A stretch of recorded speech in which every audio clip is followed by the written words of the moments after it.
Get ready with me while I yap about a failed transaction.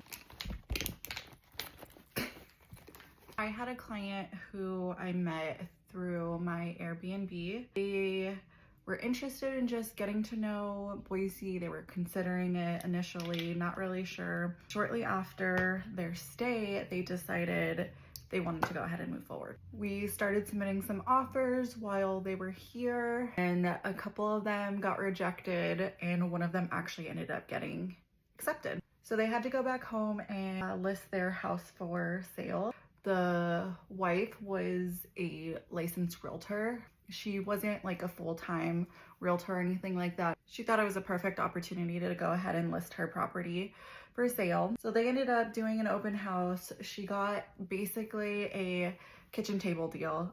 Somebody came into her open house, and since she was the listing agent, she worked directly with the buyer. The buyer decided that she wanted to have her own representation, so she went out, she found out that her lender was actually also a licensed realtor. They asked me my opinion. I didn't know if it was even legal. I still don't really know. I think it's just a conflict of interest. As the transaction started going, I was also licensed in California, so I do know the process of it. And a few of the things I was letting her know, like, hey, you guys are missing inspection contingencies. They're not removing their contingencies. All sorts of things just started to not add up. Close to the end, I decided to just really deep dive into what is actually going on. They started to let me know that they weren't getting responses from the agent. The buyer was kind of acting a little odd. I just let them know, hey, this is what I would do. I would call my broker. I would do a notice to perform, at least figure out what's going on. If they have to cancel the buyer and move on with somebody else or whatever the case, they needed to figure it out fast. And the listing agent here was like, hey, we gotta do this, we gotta do that.